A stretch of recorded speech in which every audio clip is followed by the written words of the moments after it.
Tá.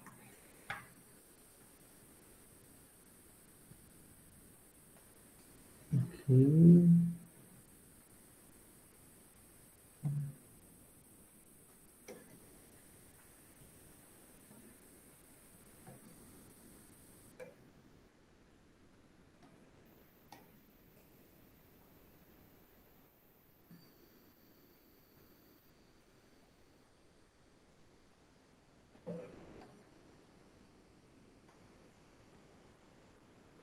Pronto, assim já cabe mais.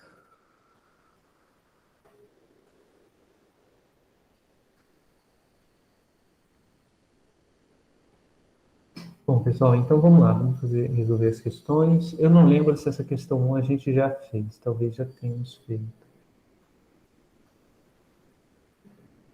Bom, mas vamos refazer porque, enfim, caso a gente já tenha feito, acaba fixando novamente algumas coisas, né? Então vamos lá, questão 1. Quando o indivíduo fuma, a nicotina que ele absorve é convertida em cotinina. Uma amostra de 40 fumantes, então eu vou começar anotando aqui, que a minha amostra tem 40 fumantes. Tem nível, aqui não tem esse, tem nível médio de nicotina de 172,5 nanogramas, né? Então, ele observou na amostra uma média de 172,5, tá? Para esses 40 fumantes. E o desvio padrão amostral que ele observou foi igual a 119,5. Então, considere o teste de hipóteses com nível de confiança alfa igual a 5%, né? Para verificar se o nível de cotinina no sangue das pessoas fumantes é igual a 200 ou se é maior do que isso. Então, vou colocar aqui minhas hipóteses. A hipótese nula, né? Ele quer testar se o nível médio de cotinina para todos os fumantes, ou seja, mim, né, é igual a 200, ou então se é maior do que isso, tá?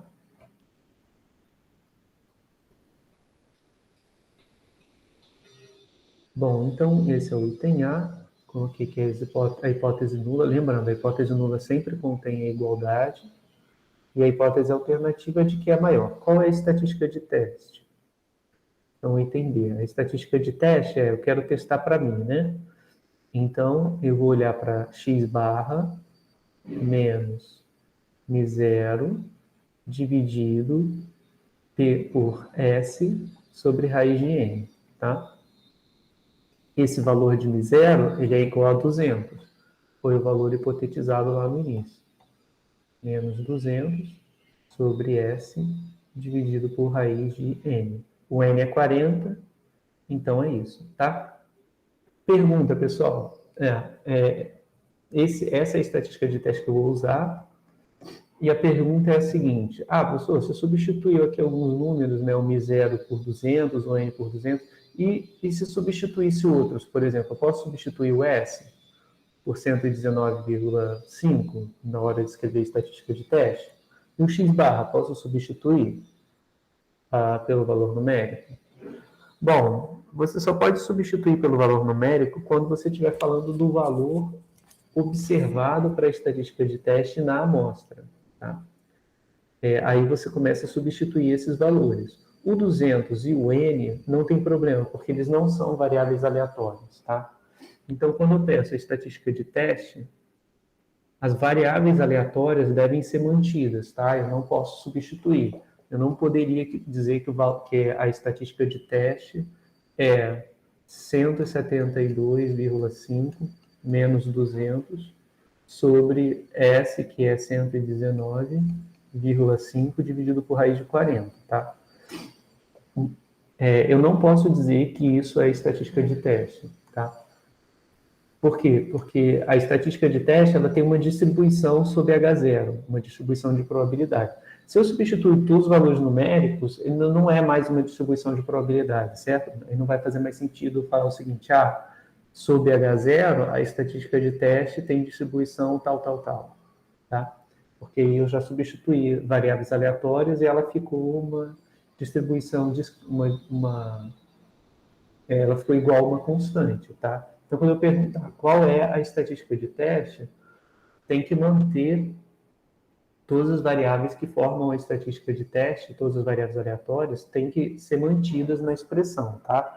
Quando eu perguntar qual é o valor observado da estatística de teste na amostra, aí sim, aí a gente começa a substituir os valores, tá bom? Então tem uma diferença aí que é, de certa forma, sutil, né? Mas é uma diferença importante, que é o valor observado da estatística de teste e a estatística de teste em si. Oi.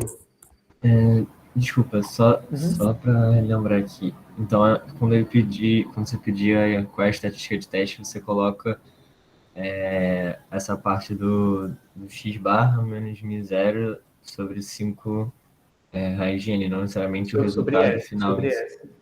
Sobre essa.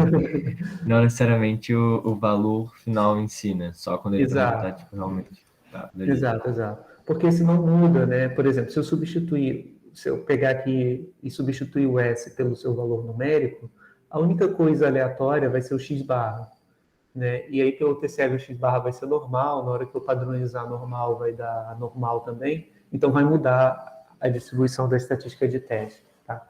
Mas só para tomar cuidado com isso. Tudo bem? Ok. Bom, então... Esse T...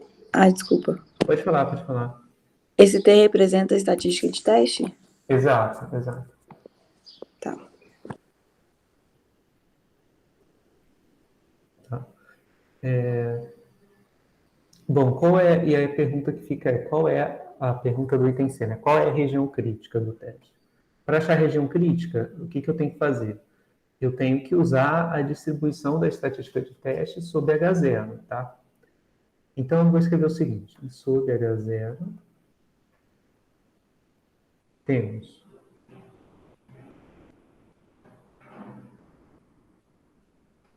T com distribuição T de student com n-1 grau de liberdade, tá? Isso só sobre H0, só se o H0 for verdade. É só se a média for igual a 200. Porque aí, ó, se a verdadeira média for igual a μ0, que é 200, aí essa estatística de teste vai ser igualzinha àquela estatística que define a T de student. Tá? Então, vamos usar isso para definir a região crítica. E como é que eu começo a definir? Eu digo alfa, que é 5%. Por definição, né, o alfa representa o quê? O alfa é a probabilidade do erro do tipo 1. Né? O erro do tipo 1 é rejeitar H0, dado que H0 é verdade. Então, rejeitar H0 dado H0. Tá? Bom, quando é que eu rejeito H0? Rejeito H0. Aí eu tenho que olhar para H1 para definir quando é que eu vou rejeitar. Então, eu vou rejeitar H0 quando μ é maior que 200, ou seja, quando a estatística de teste for grande. Então, vou rejeitar quando t for maior do que um certo valor Q, né? Dado H0 quer dizer dado que μ é igual a 200. E agora o objetivo é achar esse valor de Q aqui, tá? Bom, e aí, como é que eu faço? Bom, para fazer isso, eu tenho que usar a distribuição de t sobre H0, né? Porque é exatamente isso que está aqui, né? A probabilidade de t maior que Qzinho, dado H0, tem que dar 5%. Aí eu vou desenhar aqui a minha curva para a estatística de teste. Então, aqui está o gráfico da t de student. E eu quero descobrir quem é o valor de Q, tal que a probabilidade de t ser maior do que Q é 0,05. Ou seja, aqui está o valor de Q. À direita desse valor tem 5% de probabilidade. Tá? Então, aqui eu tenho 5% de probabilidade.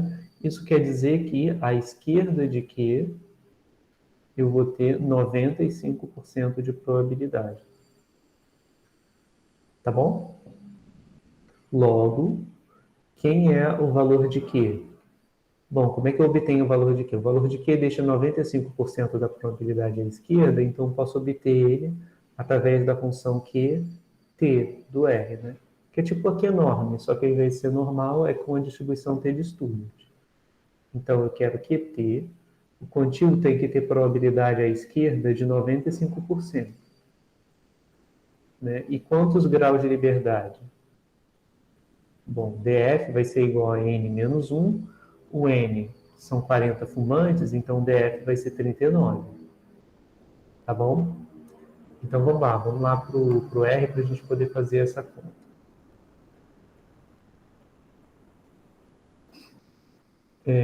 Vamos lá. Então a gente vai ter o seguinte.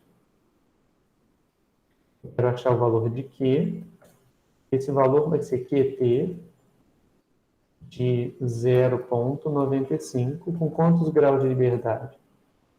Tem 9, tá? Vamos lá. Q deu 1,6849, tá? Arredondando para 4 casas decimais, deu isso aqui. Tudo bem, pessoal? Alguma dúvida nesse ponto? Como achar o valor de Q? Bom, então a região crítica do teste fica sendo qual? Eu tenho que definir quando é que eu vou rejeitar, né? A região crítica, que eu estou chamando de RC, é a região para a qual eu rejeito H0 se a estatística de teste cair lá dentro, né? Então, aqui a região crítica fica sendo 1,6849 mais infinito, né? Ou então, é o intervalo que vai, eu posso escrever assim, né? Eu também posso escrever, sei lá, assim, um intervalo de valores de t maiores do que 1,6849. Tá? Tudo bem? Deu para... Professor, mas se fosse aquele caso do bilateral, aí ia ser tipo 1,6849 menos 1,6849 ou não? Ah, boa pergunta, excelente pergunta. Vamos fazer com essa hipótese, para a gente poder fixar, porque eu acho que a gente ainda não fez o bilateral, né? Aí a gente vai ver, mas olha, resumindo, como é que vai ficar? Se eu for fazer bilateral, eu tenho que dividir a área em duas partes, né? Então, como o nível de significância é de 5%, eu vou ter que dividir esse 5% nas duas caudas, tanto na esquerda quanto na direita, então eles vão passar a ter 2,5%. Então, isso vai mudar o valor de Q, tá? A gente vai fazer a conta aqui para ver exatamente como que muda. Isso vai mudar o valor de Q e vai mudar a expressão da região crítica também, porque a região crítica vai ter que ter a área direita e a área esquerda, tá? Eu vou fazer aqui com outra região crítica, tá?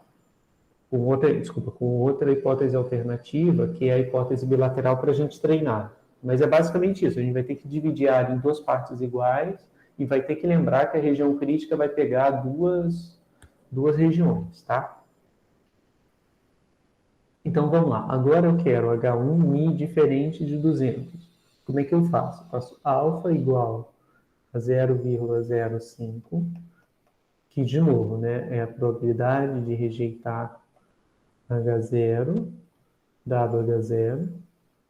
Só que agora muda o que eu vou chamar de rejeitar H0. Né? Muda quando que eu rejeito H0.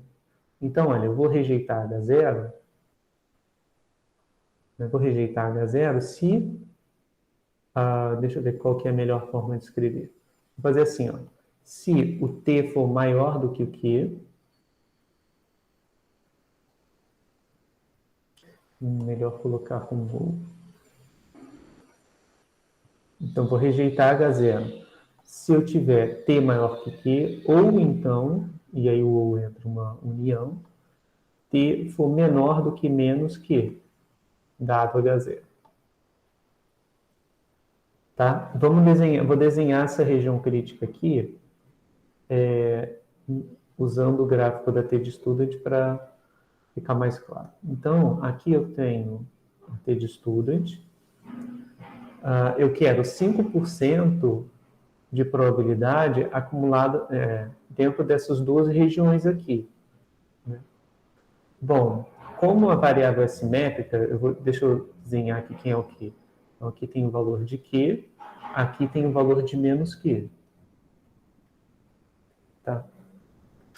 Então, olha, essa união é juntar as duas áreas. Né? Então, vou unir a área que está à esquerda de menos Q com a área que está à direita de Q.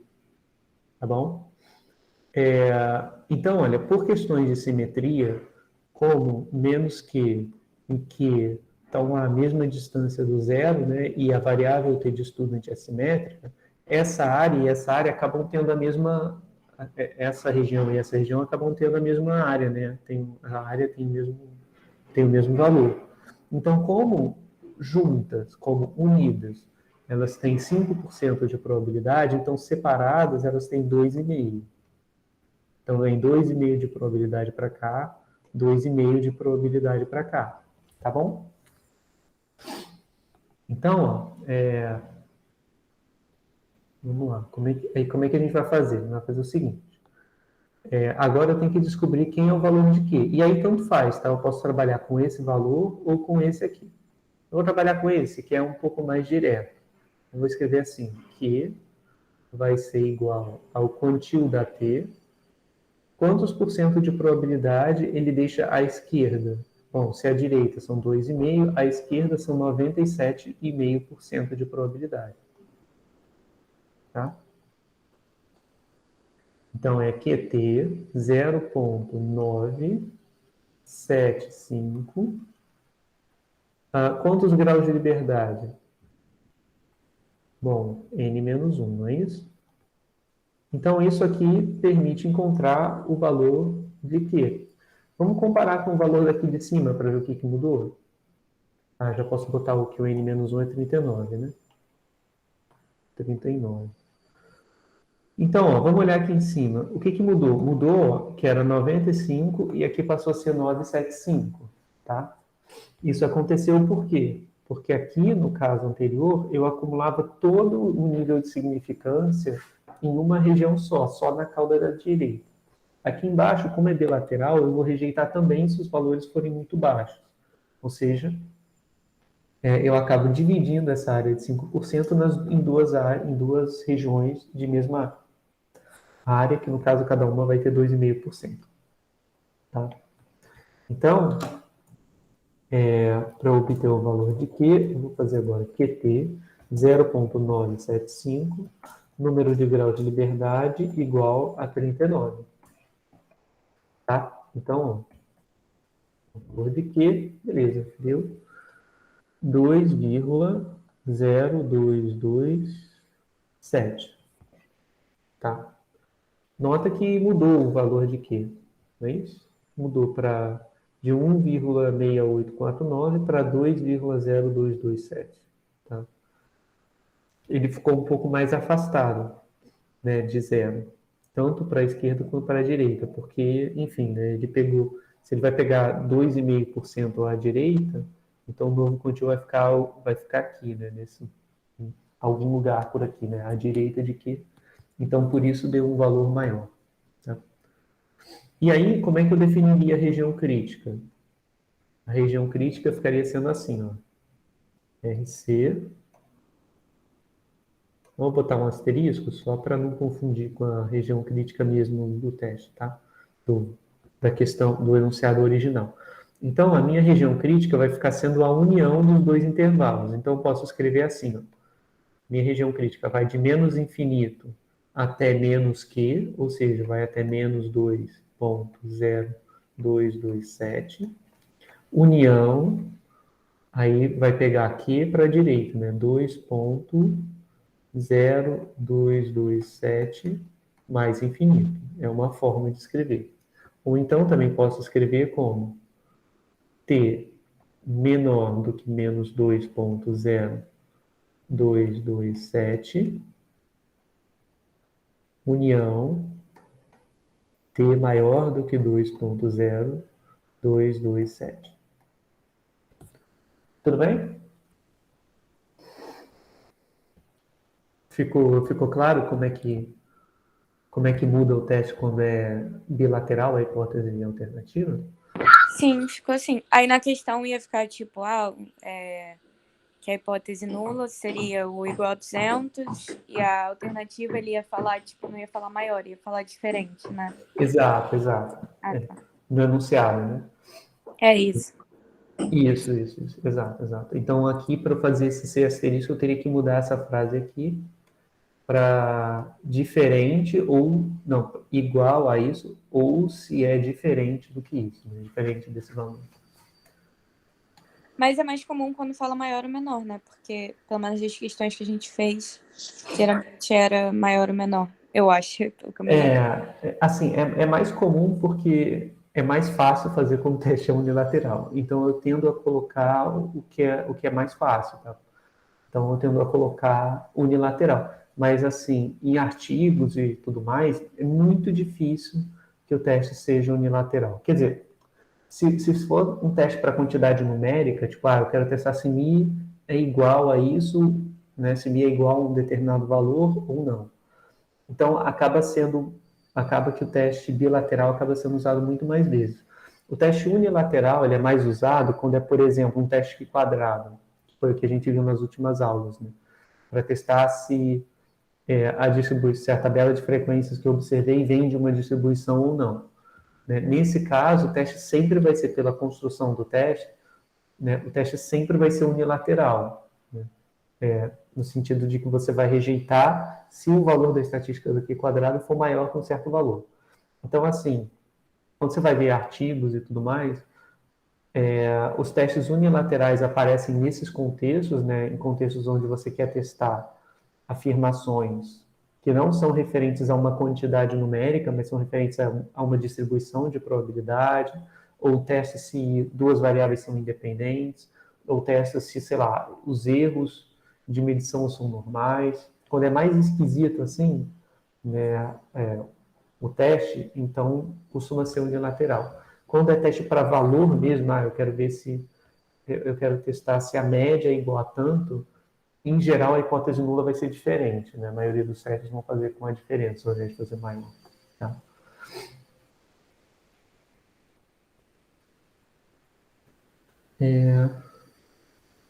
Bom, vamos terminar então de fazer a conclusão. Agora, pessoal, que a gente já calculou as regiões críticas, né? A região crítica do C e do C asterisco, é fácil conduzir o teste. Basta ver qual foi o valor observado para ter na amostra, né? Então, a gente escreve na amostra, observamos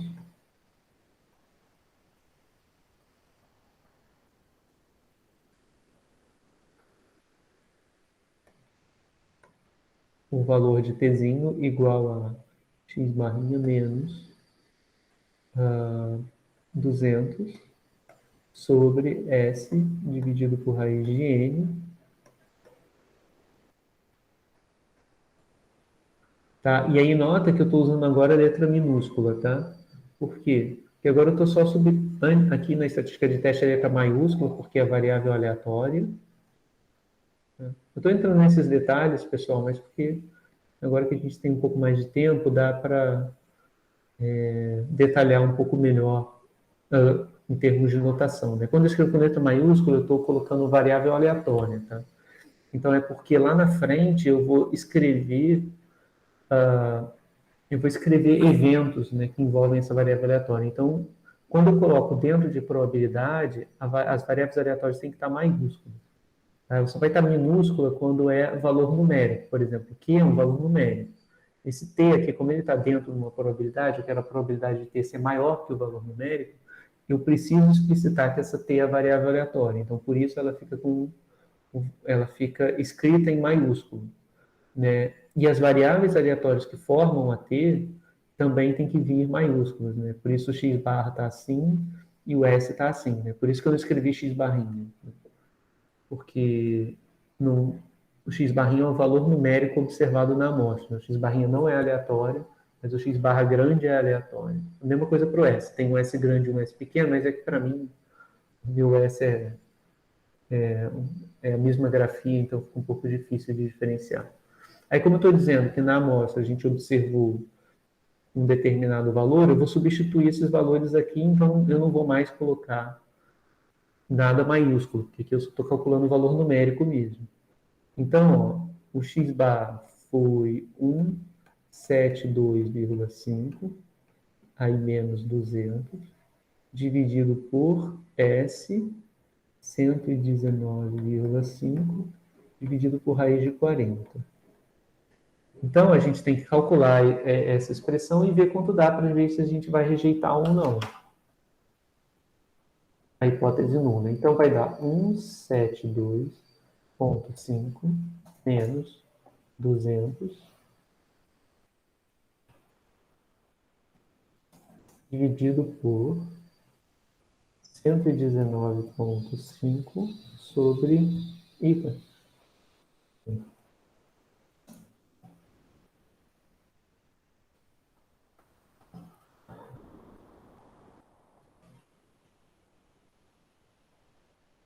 Aí de 40.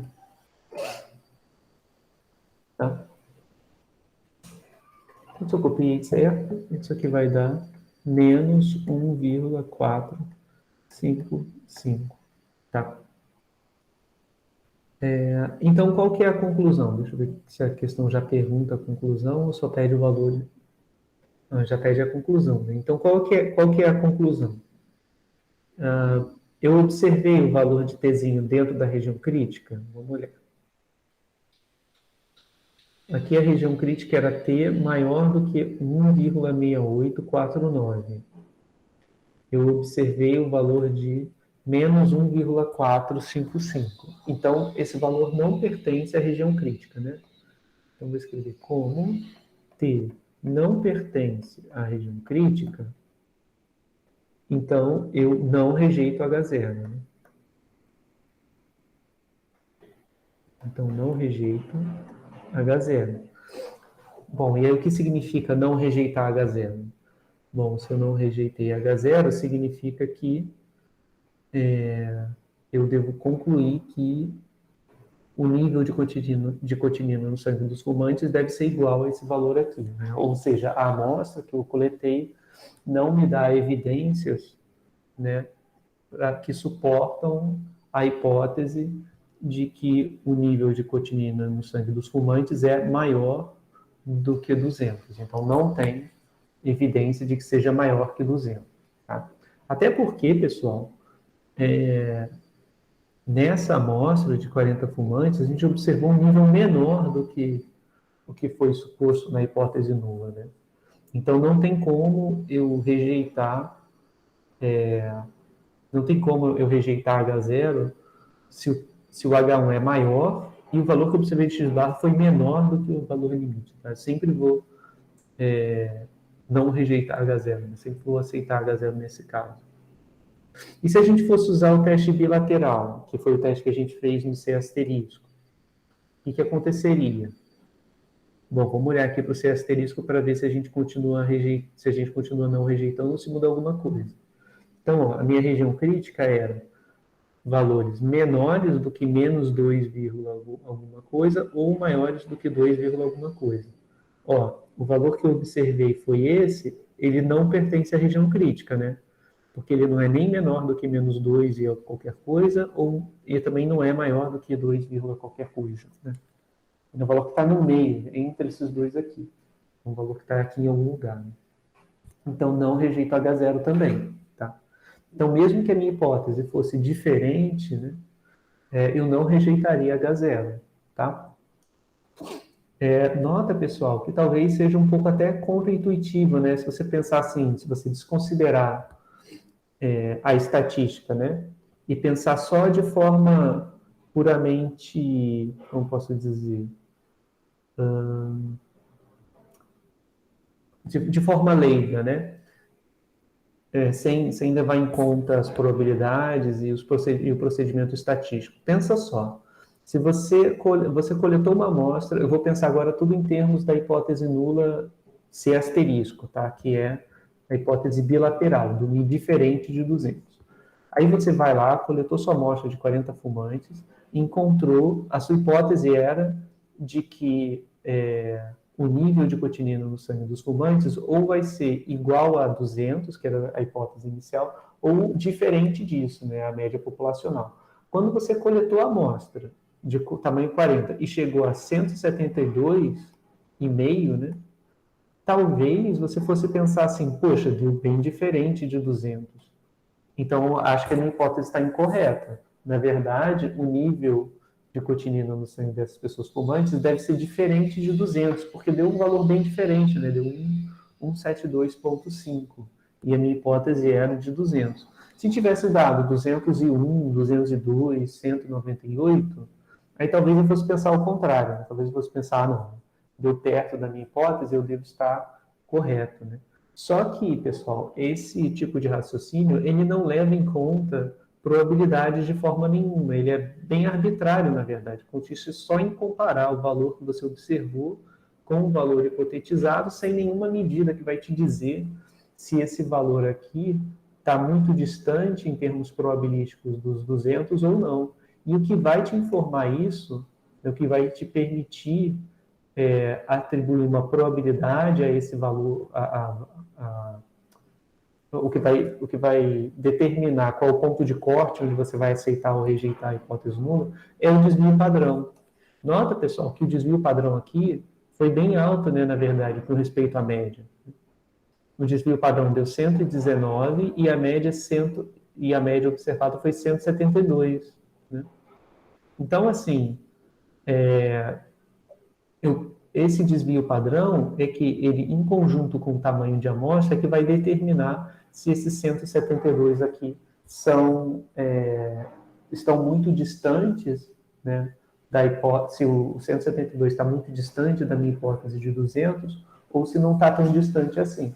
No caso que a gente conclui, como a gente não rejeitou H0, a gente conclui que esse valor aqui, ele não é absurdo, ele não é muito discrepante dos 200 que eu tinha hipotetizado, mas só porque o desvio é relativamente grande e a minha amostra também não é tão grande assim, né? Minha amostra é de 40 fumantes, né?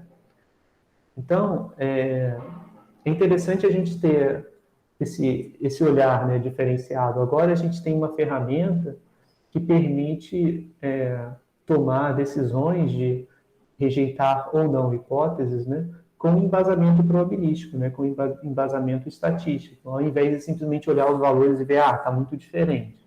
Né? Então, a gente leva em conta, o procedimento acaba levando em conta o desvio padrão, né, e o tamanho de amostra para analisar se esse valor é muito diferente dos 200 ou não. Né? Como é que a gente vê isso? A gente vê isso por essa divisão aqui, porque o valor que eu vou observar de T, ele é a diferença entre o x barra, que foi o que eu observei como média, e a média hipotetizada, tá vendo? Então, é a diferença entre os dois, e essa diferença é relativa, né, ao desvio padrão dividido pela raiz de n. Então, quanto maior for o desvio padrão, ou quanto menor for o tamanho de n, né,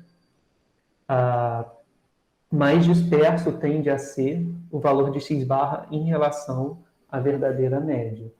Né? Então, é assim que o desvio padrão e o tamanho de amostra controlam e ajudam a determinar o que é usual de observar para x barra, né, em comparação com o valor hipotetizado da média, e o que não é. Quanto maior o desvio ou quanto menor for o tamanho de amostra, né, mais suscetível eu estou a aceitar valores com diferenças maiores com respeito ao que eu hipotetizei para a média populacional. Tá? Se for Professor, para a interpretação. Oi. como é que faz para calcular o p-valor? Sim, vamos lá, vamos calcular um p-valor. Vou fazer um D asterisco aqui, p-valor. Peraí. Eu não preciso fazer asterisco. Vou fazer o seguinte. Esse D e a E acabei fazendo, né? Vou criar um F aqui. Né, o p-valor. Como é que eu calculo o p-valor nesse caso? Então, eu vou fazer dois casos. Eu vou fazer o F e o F asterisco, porque eu acho que a gente não fez ainda nenhum p-valor com hipótese bilateral, e com hipótese bilateral é um pouco mais complicado, tá? Então, vamos fazer primeiro com a unilateral. O p-valor é... Qual é a definição? É a primeira coisa que eu tenho que escrever. O p-valor é a probabilidade de eu observar algo para a estatística de teste, que é o t, algo que seja mais extremo do que o que eu observei de fato na amostra. O que eu observei na amostra? Eu observei menos 1,455. Então, tem que ser mais extremo que menos 1,455. Né? E aqui, né, sob H0, então dado H0. Bom, como é que eu vou fazer? E aí, como é que eu vou definir? Eu deixei um espaço em branco aqui para eu poder colocar, né, e determinar o que é mais extremo. Então, como eu estou com a hipótese nula de μ maior do que 200, né, o que eu vou considerar extremo é sempre de acordo com o H1, tá? Então, o que é mais extremo do que o valor que eu observei na estatística de teste? É qualquer valor maior do que o valor que eu observei de fato, tá? Então, aqui, eu tinha observado menos 1,455, então eu vou considerar como sendo mais extremo do que o que eu observei na amostra, valores maiores do que menos 1,455, tá? De repente, se eu colocar aqui, eu vou fazer o seguinte, eu vou colocar aqui nesse gráfico o valor que eu observei, tá? Só para explicar uma coisa para vocês. Aqui é 455, não é isso? 455. Então, olha, esse foi o valor que eu observei para a estatística de teste T, né, na amostra. Então, como eu estou considerando extremos os valores que caem nessa cauda, então o que é mais extremo do que esse valor aqui são quaisquer valores à direita, né? Ou seja, são valores de t maiores do que menos 1,455. E o que determinou que é maior é a hipótese alternativa, é o H1. Então vamos lá, então aqui embaixo eu vou fazer o seguinte, eu vou colocar P de t maior do que menos 1,455 e continuar escrevendo, né, sobre H0. Então, sobre H0, qual é a distribuição de t? É t de student n-1. Então, como eu faço para calcular essa probabilidade? Eu calculo como 1 menos P de t menor ou igual a menos 1,455, dado H0. Ou seja, 1 menos P t de 1,455, com quantos graus de liberdade? N-1, que é 39. Tá? Então, o p-valor é essa quantidade. Eu venho aqui, calculo. Ops. 1 menos pt, 1,455, 39.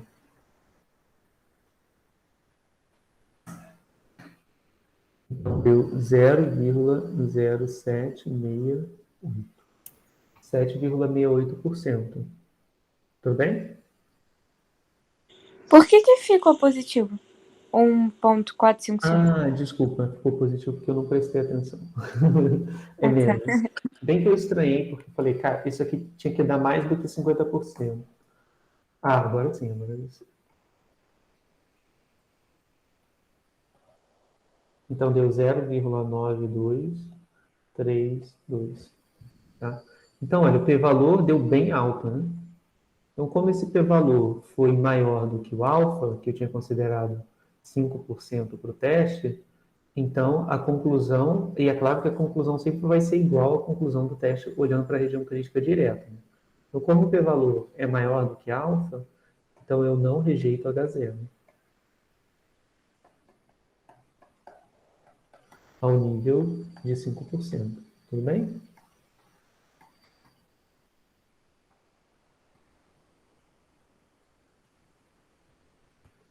Tá? E lembrando, pessoal, que para usar o p-valor para fazer o teste, o p-valor a gente vai rejeitar sempre que o p-valor for menor do que alfa, independente se o teste é bilateral, unilateral, ou se o teste é unilateral à esquerda, unilateral à direita, não importa. A comparação é rejeito sempre que o p-valor for menor do que alfa. Tá? A direção do teste vai mudar isso aqui, vai mudar essa desigualdade. Tá? Então, é claro que bom, o que vai mudar é no cálculo do p-valor. O valor, né, numérico do p-valor vai ser diferente dependendo se o teste é unilateral à esquerda, se o teste é unilateral à direita, ou se for bilateral, tá?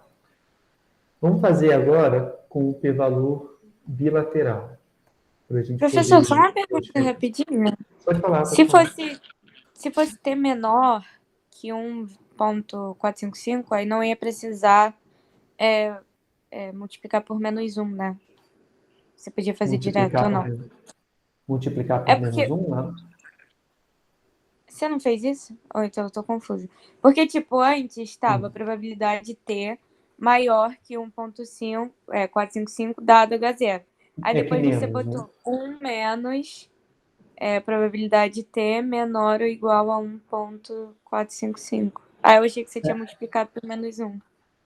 Ah, não, não. Ele já começou com um menos aqui dentro, porque esse menos apareceu porque foi o valor da estatística de teste.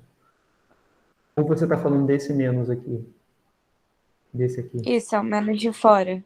Ah, o de fora? Ah, o de fora eu só fiz porque é uma questão de complementar, né? Porque no R, o PT, esse P aqui que aparece, ele sempre é acumulado à esquerda.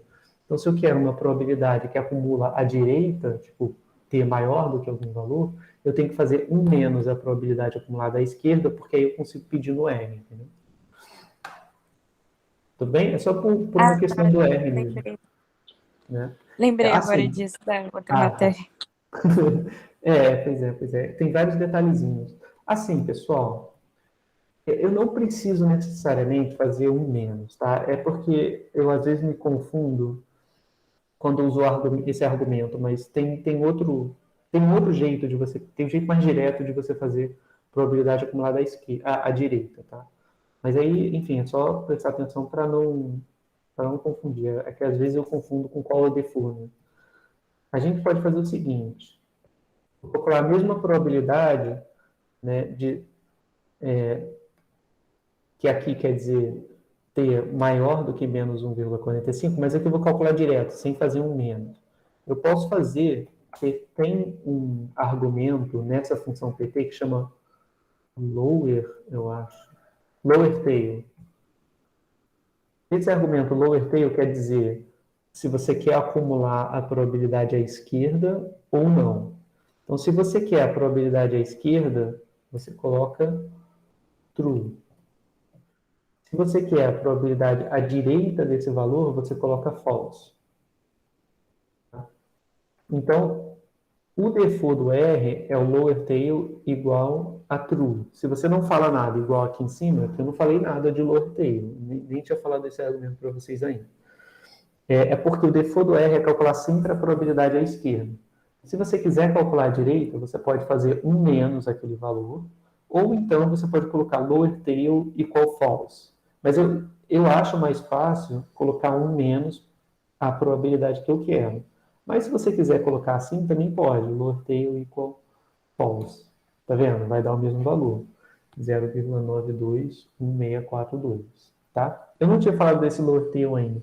Mas eu só não falei porque eu particularmente acho mais fácil pensar em termos de um menos. Mas se quiser mudar o argumento e dizer assim, eu quero calcular só a da direita direto, dá para fazer também, tá? Com esse lower tail igual a falso. Tá? Eu acho que não tem um right tail equal true, não dá para fazer isso. Tem que lembrar que o argumento é lower.tail para você especificar que é falso, tá? Tudo bem? Então aqui eu acabei botando um menos mais por um artifício mesmo, para conseguir achar a probabilidade usando o R. Né? O R só faz acumulado à esquerda ou então à direita, mas eu tenho que colocar o lower tail, tá?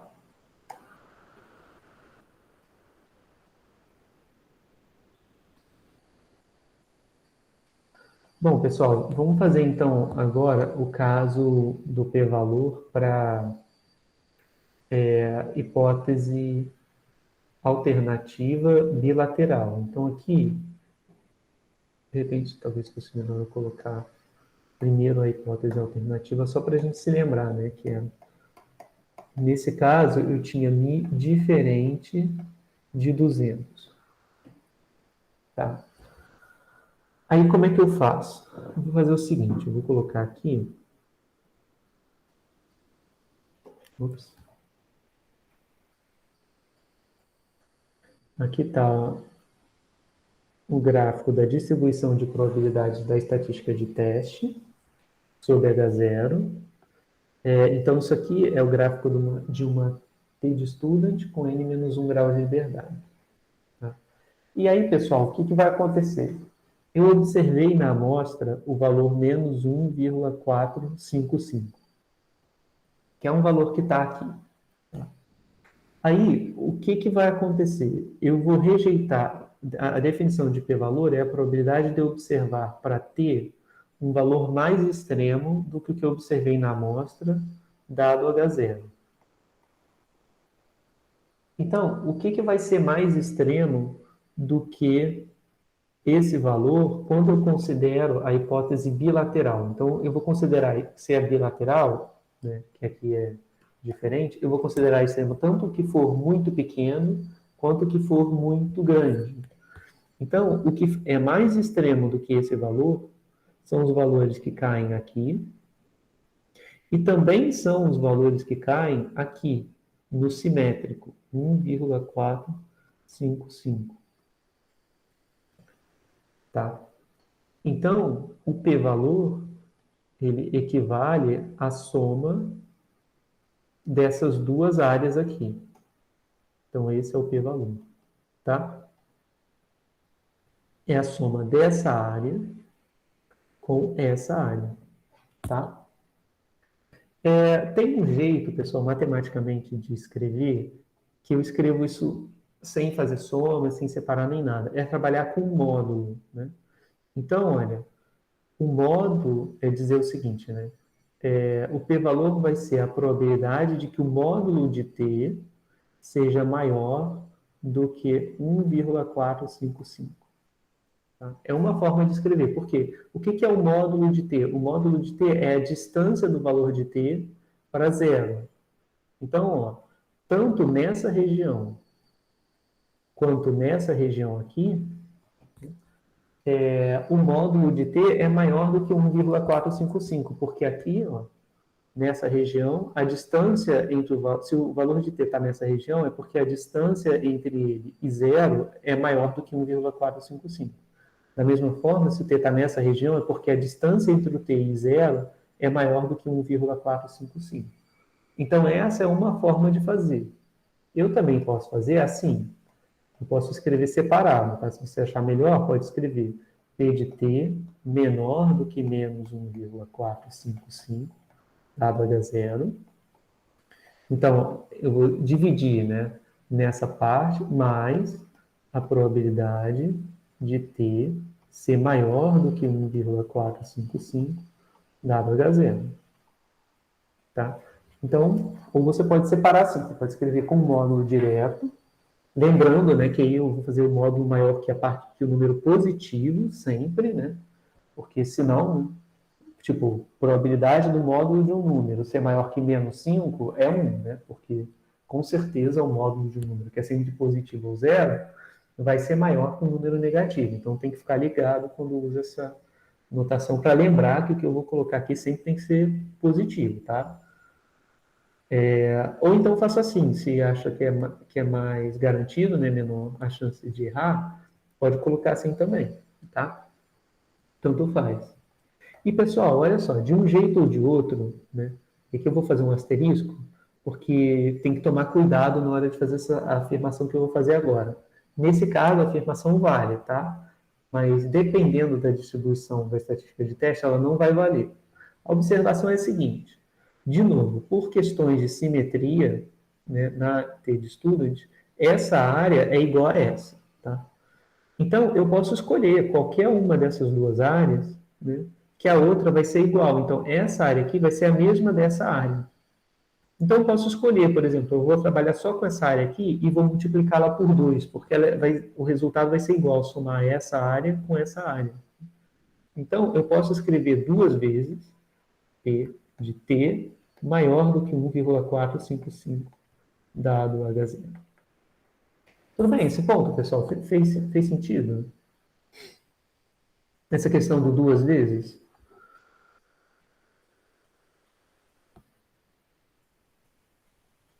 Sim, sim. Sim? Beleza. E aí, por que eu falei que tem que tomar cuidado? Tem que tomar cuidado porque esse asterisco requer simetria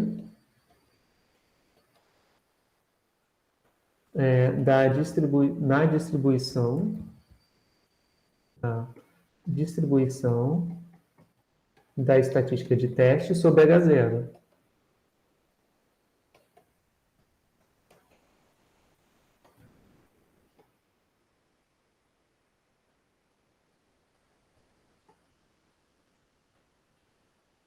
Tá? Eu só pude usar esse raciocínio porque a distribuição t-student é simétrica. A conclusão é que eu não posso fazer isso, tá? Eu não vou poder fazer isso, se o... Ai, meu Deus. Se a distribuição não for simétrica. Por exemplo, se for um teste quadrado, onde a distribuição não é simétrica, a distribuição da estatística de teste sobre H0, não dá para fazer isso, né? Porque o que eu vou observar vai ser algo assim. Então, aqui está a estatística aqui quadrado, a distribuição dela ela é assimétrica. Então, assim, tem que tomar cuidado, tá, pessoal? Porque ela sendo assimétrica, eu tenho esse problema. Primeiro que nem vai fazer sentido eu ter um menos e um outro ser positivo, tá? Então, é só tomar cuidado, tá? Quando o teste for Q quadrado bilateral. A gente não aprendeu o teste, os testes que a gente viu Q quadrado, pessoal, são todos unilaterais, porque era aquele teste de independência e o teste para distribuição categórica. E os dois testes, eles sempre são unilaterais, tá? Mas existem outros contextos, por exemplo, que para vocês não vai aparecer em prova, porque eu não dei, que é, por exemplo, o teste para desvio padrão. Se você for fazer um teste para desvio padrão de uma distribuição, né, de probabilidade, e o teste for unilateral, não, e o teste for bilateral, então você você vai ter que dividir a área de uma Q quadrada em 2 partes, e aí entra essa observação aqui que eu fiz, tá? Então, é só prestar atenção para esse ponto. Em termos de prova, vocês não precisam se preocupar tanto assim, porque não vai aparecer um caso de distribuição que não é simétrica e que a hipótese é bilateral, né? Porque a gente só viu a simétrica, a gente só viu Q quadrado e também aqui quadrado nos testes que a gente viu, o teste vai ser sempre unilateral, tá? Mas enfim, né? É importante porque lá na frente, se vocês forem usar outros testes, sei lá, em outras disciplinas ou tem pesquisa, né? Tem que prestar atenção para esse fato. Bom, então tudo bem, pessoal. Falei vários blá blá blás e cheguei a esse valor da probabilidade, né? Então, esse é o p-valor. P-valor fica sendo 2 vezes P de t maior do que 1,455. E aí, como é que eu faço essa conta, né? É só eu computar, né, o valor de 1 menos. Eu quero fazer essa expressão, então vai dar 2 vezes. Como eu quero a probabilidade à direita, eu tenho que fazer 1 menos pt 1,455 com número de graus de liberdade igual a 39.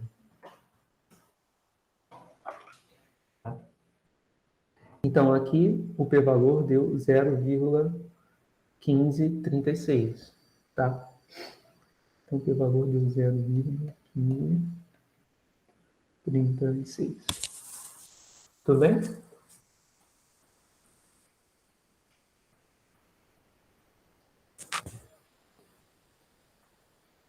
Nossa, eu estou estranhando uma coisa. Deixa eu ver se eu coloquei certo.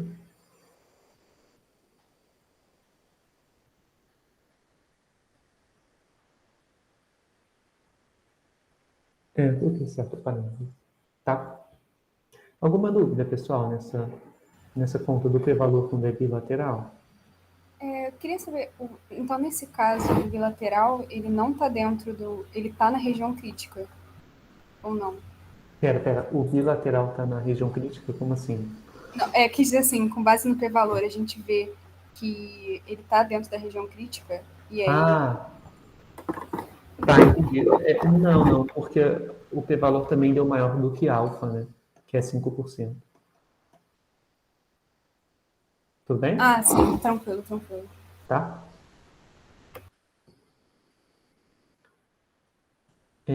Mais alguma dúvida, pessoal?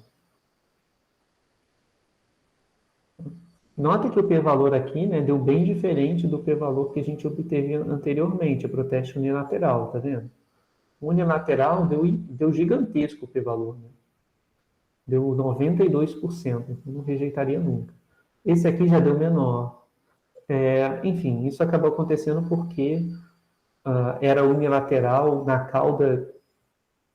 na cauda da direita, quando o valor estava à esquerda de zero. Aí acaba dando isso. Né? Se o valor da estatística de teste tivesse dado à direita, o p-valor daria 2 vezes o p-valor anterior. Tá?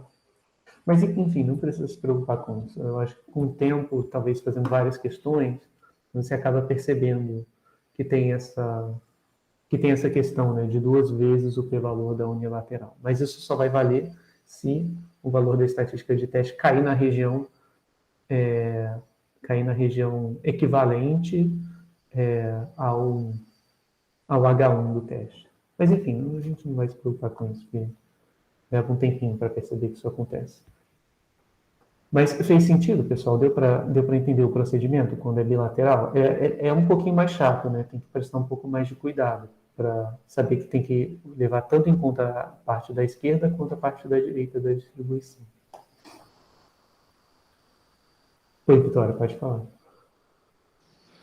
Eu fiquei com dúvida naquela afirmação de aceitar ou não a hipótese nula, dependendo do quanto maior for o desvio padrão e menor o tamanho da amostra, sabe? Ah, sim. Tá. Era mais assim, é uma coisa um pouco mais intuitiva, tá? Deixa eu anotar aqui. O que a gente tem é o seguinte, né? A gente tem um tamanho de amostra 40, a gente tem x barra igual a 172,5. E para simplificar as coisas, vamos supor que o teste é bilateral, tá? Então, vou testar. Se o mi, eu acho, a princípio, que o verdadeiro valor de mi é 200. Né? E aí, contra isso, eu estou colocando a hipótese alternativa de que o mi deve ser diferente de 200. Aí eu olho, né? O mi eu nunca observo, certo? Eu só observo se eu olhar a população inteira. Aí eu faço o seguinte, né? Pensando intuitivamente, eu vou fazer o seguinte, eu vou olhar para x barra, que é o que eu consigo calcular. Né? Aí falta botar o valor de S. O valor de S deu 119,5. Então, eu vou olhar para o x barra. Quando eu vou olhar para o x barra, vou ver, x barra está meio diferente de mim, né? A distância parece ser grande. Aí a questão é, o que vai determinar se a distância é grande ou não? O que vai ajudar a determinar é o tamanho de amostra, né? Primeiro, porque quanto maior o tamanho de amostra, mais perto o x barra vai estar de μ, né? Existe sempre... O x barra nunca vai coincidir com μ, mas quando o n aumenta, lembra daqueles gráficos que eu tinha mostrado anteriormente? A distribuição de x barra fica cada vez mais centrada no verdadeiro valor de μ, que pode ser 200 ou pode ser diferente de 200. Tá? Então, o x barra vai ficar cada vez mais, acumulando cada vez mais probabilidade ao redor do verdadeiro valor de μ. Esse valor de 200 aqui é o valor de μ0. Tá? E a hipótese é que μ é igual a μ0. Então, então esse é um fator. Se o n aumenta, então o que eu vou ter é menos incerteza sobre x barra. E o S? O S é que vai dizer como que o x varia, porque o S se chama desvio padrão, né? Então é o desvio que eu espero para as variáveis x. Então, eu tenho aqui as minhas variáveis x, y, né? Então, o valor de S representa o quanto eu espero, entre aspas, né? Quanto eu espero que as observações xi variem com respeito à média, né?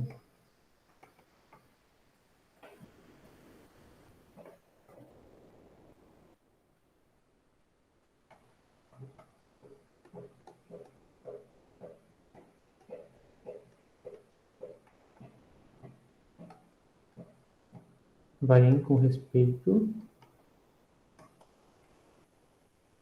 a μ, né, que é a média populacional. Então, o S ele está intimamente ligado a essa noção do que eu espero que sejam valores que se desviam de forma padrão, né, de forma usual, de forma esperada, com respeito à média, né?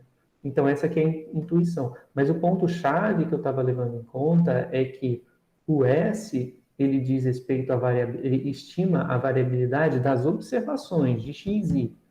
E eu estou interessado em olhar para a variabilidade de x barra, né? Então, quando eu estiver falando quando eu estou comparando o que é a variabilidade de x barra, para entender se essa variabilidade, né, pode estar explicando a diferença entre o 200 que eu hipotetizei e o que eu observei de x barra, eu tenho que olhar o desvio padrão de x barra, né? Porque o S ele me dá o desvio padrão de xi, me dá uma estimativa do desvio padrão de xi. Para eu estimar o desvio padrão de x barra, eu tenho que pegar o S e dividir pela raiz de n. Tá? Isso é uma estimativa do desvio padrão de x. Vou botar até um chapéu aqui para dizer que é a estimativa do desvio padrão. Então, é por isso que lá na expressão eu divido por S sobre raiz de n. Aqui. É por isso que eu divido por S sobre raiz de n. Porque eu estou olhando para a diferença relativa ao desvio de x barra. E o desvio de x barra é o desvio de x dividido por raiz de n. Então, quando eu faço essa conta, né, a conta deu 119,5 dividido por raiz de 40, eu vou fazer a conta para mostrar aqui para vocês quanto é que dá. 119,5 dividido pela raiz de 40. Essa conta vai dar o quê?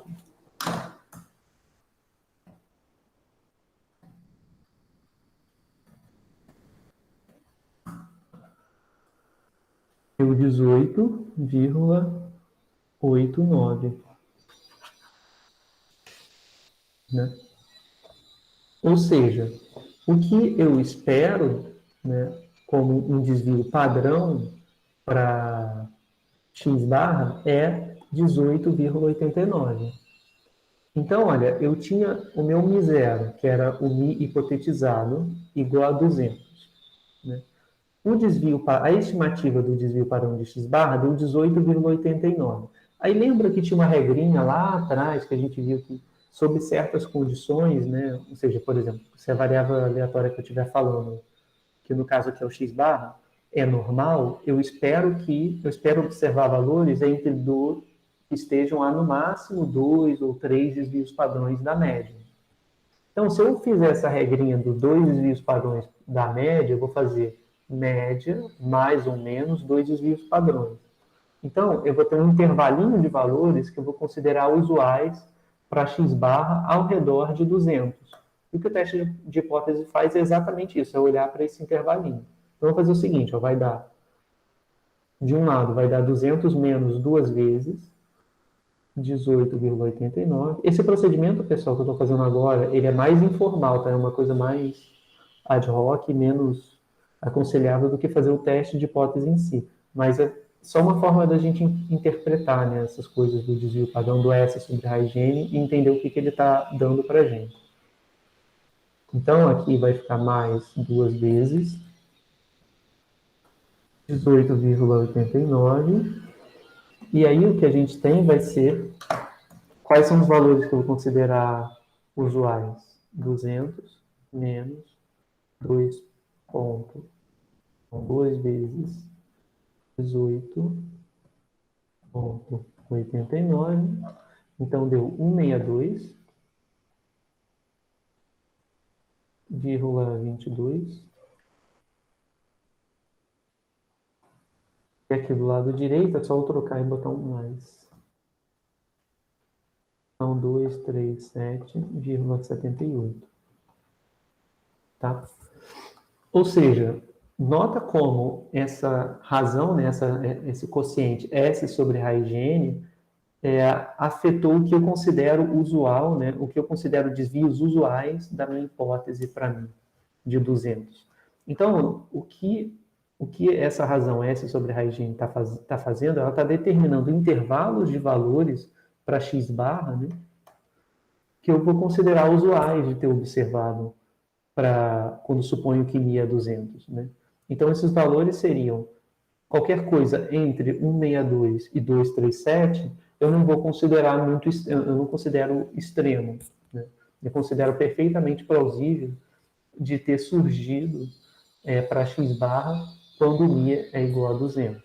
E como o valor que eu observei, que foi de 172,5, está dentro desse intervalo, então eu acabo não tendo evidências, né, para rejeitar H0, porque o x barra não deu absurdamente diferente de 200, quando eu levo em conta o desvio padrão e o tamanho da amostra. Deu para entender, assim, em termos talvez mais intuitivos, né? Não sei como que uma coisa influencia na outra?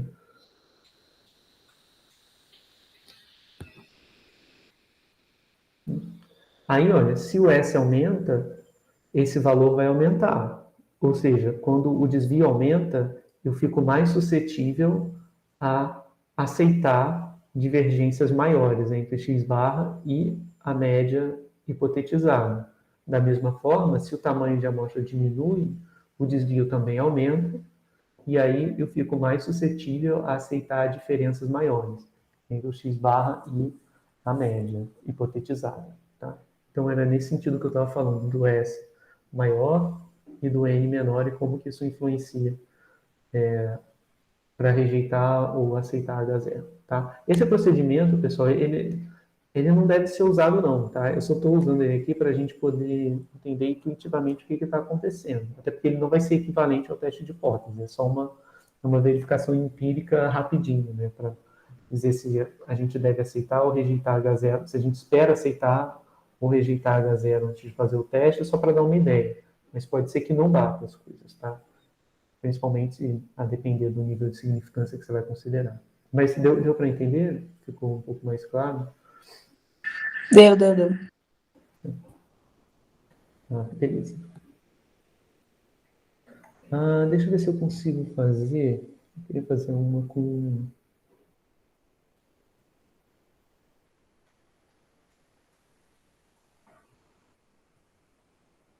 uma que fosse com proporção para a gente treinar.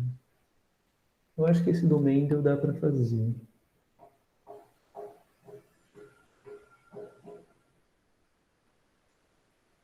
Dá para fazer esse. Vamos lá, vamos fazer mais esse um. Mas esse aqui sobre as ervilhas de Mendel, que a gente faz um com teste para proporção. Então, o que acontece? Em um dos famosos experimentos de hibridização de Mendel, no qual ele cruzou ervilhas com flores verdes, ou seja, Vzão, e outras com folhas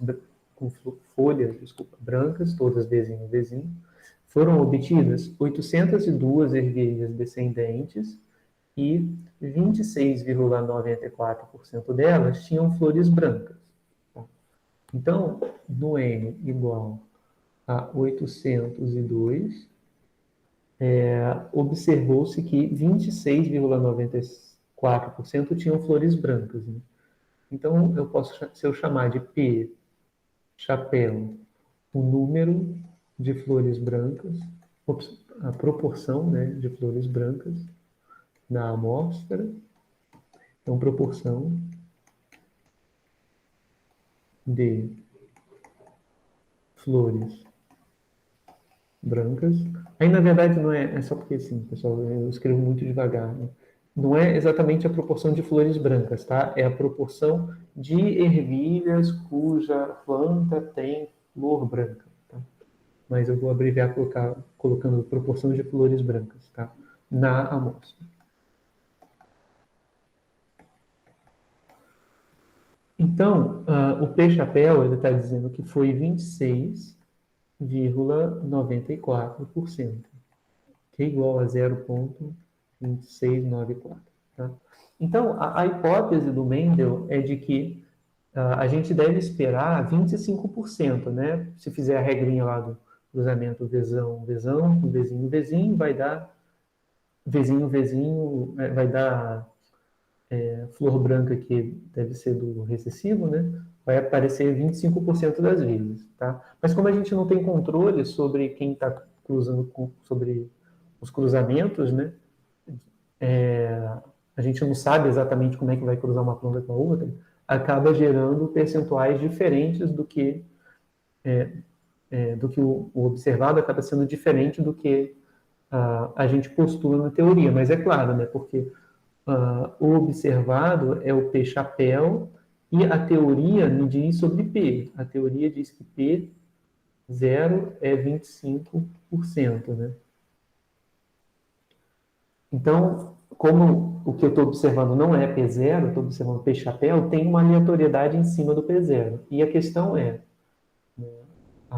definir o teste de hipótese que diz, né, a proporção com flores brancas, não na amostra, mas na população, porque agora não tem chapéu, essa proporção deve ser de 25%. E a hipótese alternativa, essa é a hipótese de Mendel, né? E a hipótese alternativa é de que, na verdade, essa proporção é diferente de 25%. Tá? Então, aqui está colocada a hipótese nula e alternativa, então esse é o item A. Faltou colocar o alfa, né? Eu também quero alfa de 5%. Qual é a estatística de teste? Item B. Qual é a estatística de teste?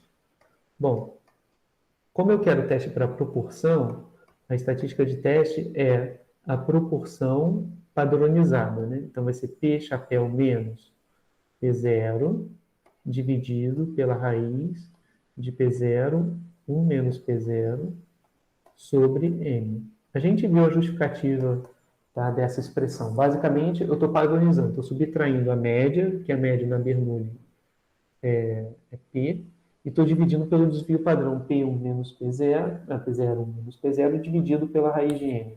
Né? O P-chapéu é uma média, então o desvio tem que ficar dividido por raiz de M. Tá? Mas se vocês não lembrarem, é só voltar lá na aula que eu comento por que a estatística de teste é essa.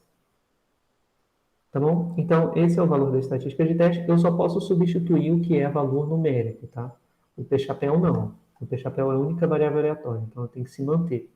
Então, eu substituo aqui, vai dar menos 0,25 dividido pela raiz de 0,25 vezes 1 menos P0 vai dar 0,75, tá?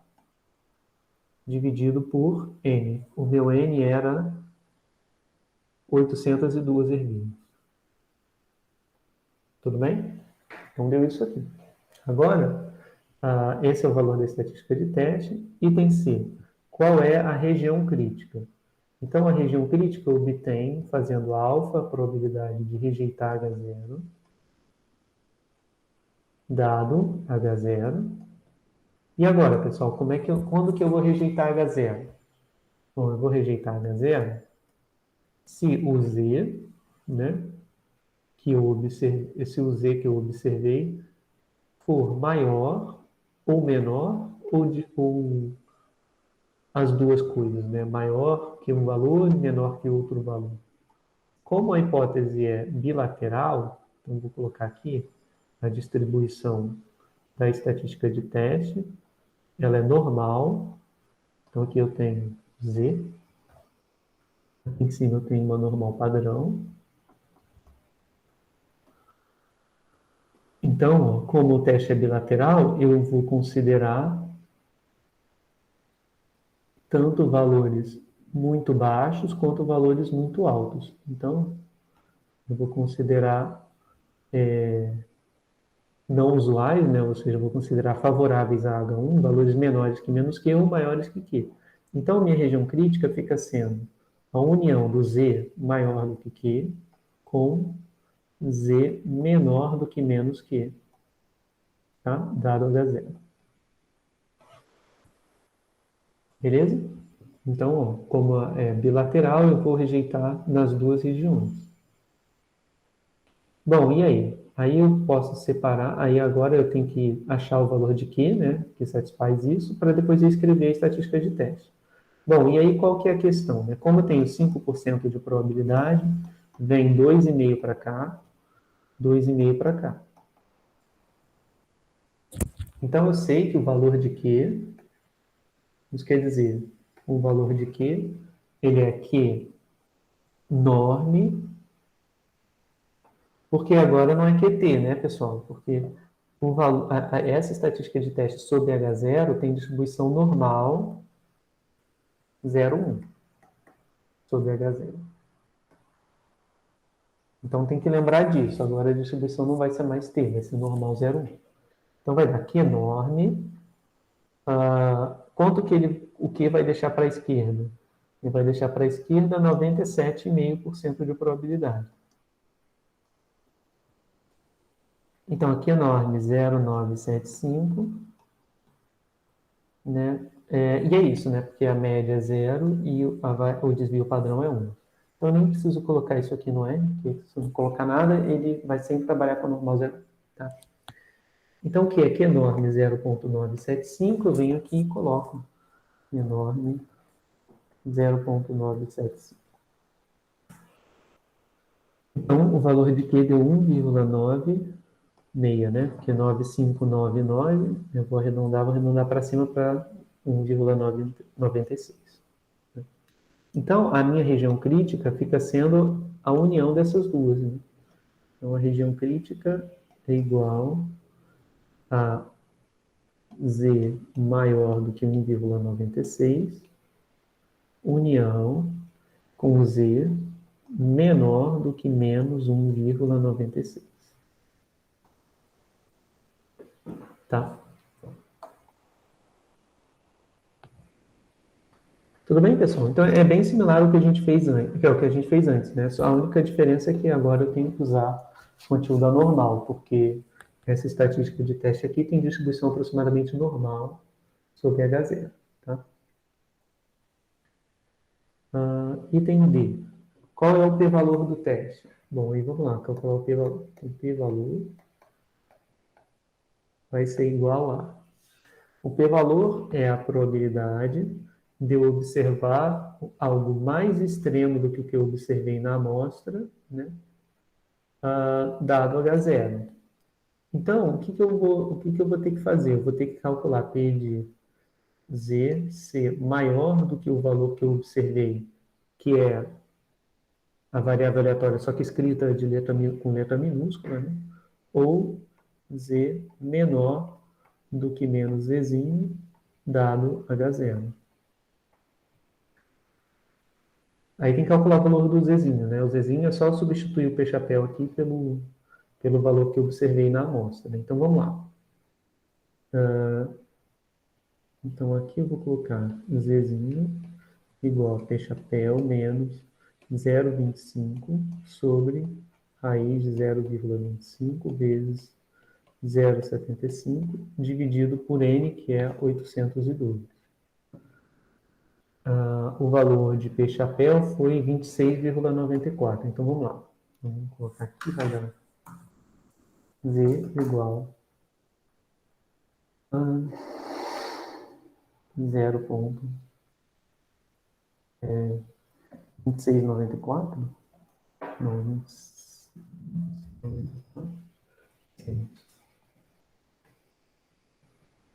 26,94.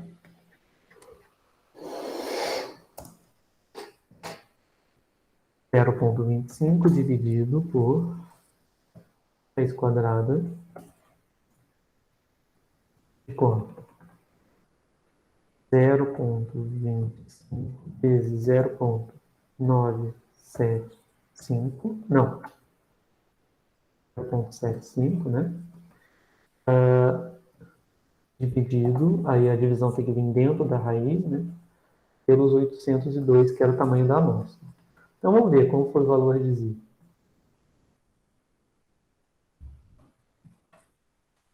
Z deu 1,2688, né? Deu Z 1,2688. Então, tá. Então, vamos lá.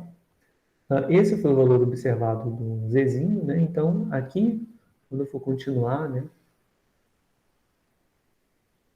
Colocar um asterisco para eu conseguir continuar fazendo a conta aqui embaixo, tá? Então, vai ficar P de Z maior que Zzinho. E aqui eu vou... Ah, não, já tem um desenho feito, né? Ah, mas esse desenho tá com o quê? Então, melhor fazer de novo.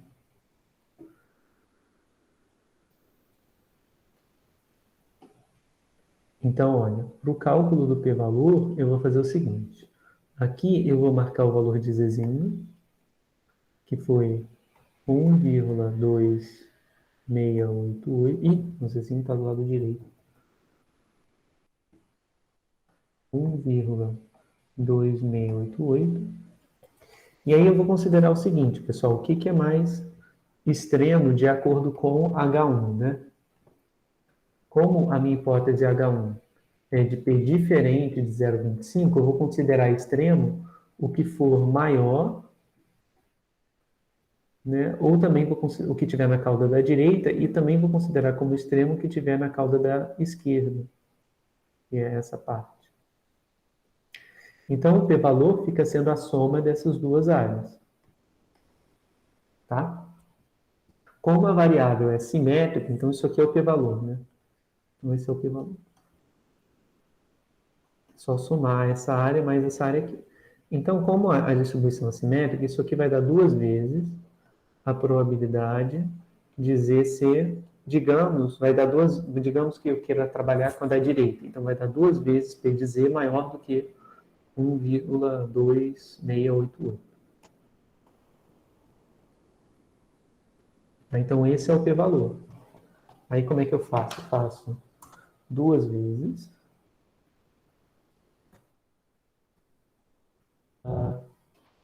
Vou só escrever aqui WH0.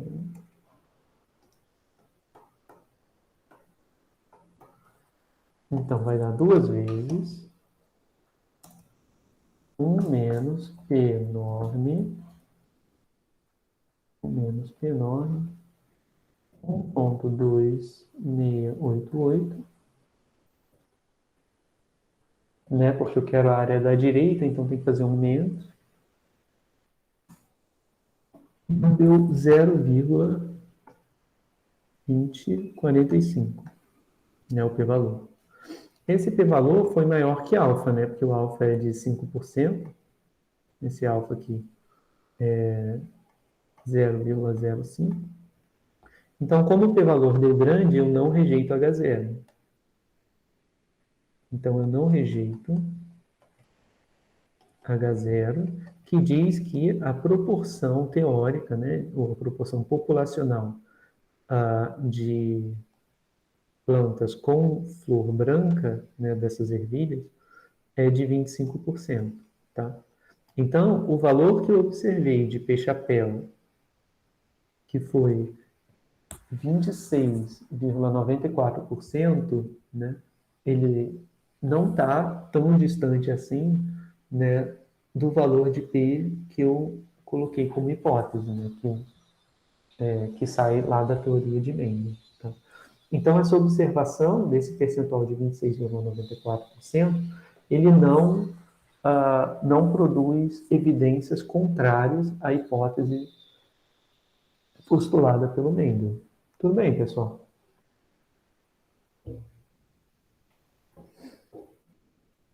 Pode voltar rapidinho na parte que estava o p-valor, que eu estava anotando? Claro. Obrigada, professor. Fez sentido?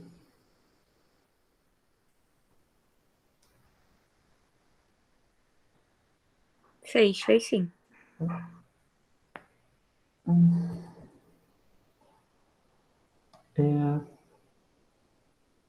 Bom, pessoal, eu acho... Professor, no caso, sempre que for, tipo, proporção populacional, eu vou usar a normal. Isso. E quando não for, eu vou usar a T de student, né? Quando for a média, sem ser uma proporção, você usa T de student como distribuição da estatística de teste. Quando for proporção, aí você usa normal. Tá bom, obrigada. Tá? De nada. É só porque tem outros casos, aí como você tinha dito, se for proporção é normal e se não for proporção é T.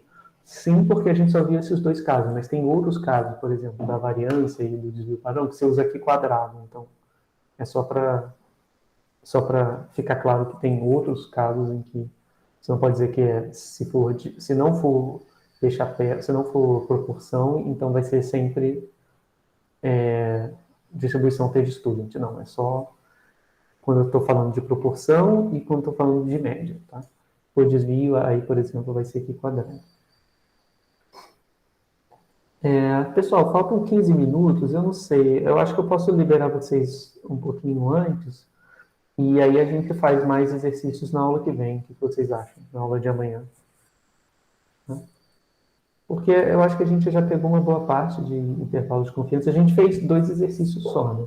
Mas eu fiz com bastante detalhe, explicando tudo e tal. Eu acho que é até bom porque dá tempo de vocês fazerem outras questões, né? E aí a gente faz mais exercício na aula que vem, tá? Eu pego a outra lista que eu coloquei, a gente pode fazer mais exercícios de lá. Tudo bem? Tudo bem. Professor, só uma pergunta. Vai ter mais ou menos quantas questões na prova? Vão ser os mesmos números da lista? A tendência vai ser fazer algo parecido mesmo com as listas, em termos de quantidade de questões.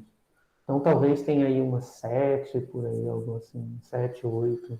Eu não pensei exatamente quantas questões vão ser. Tá? Tá bom.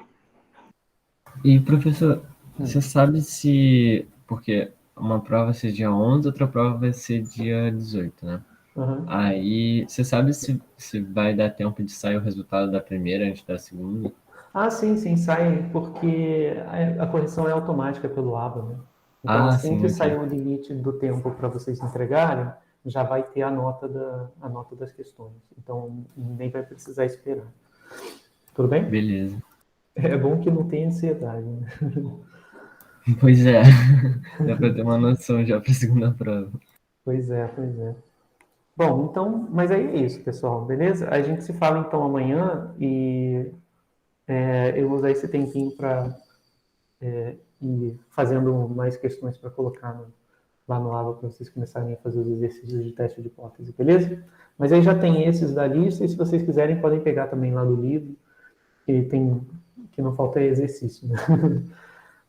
Para praticar. Bom, falou então, pessoal. A gente se vê amanhã. Eu vou parar aqui a gravação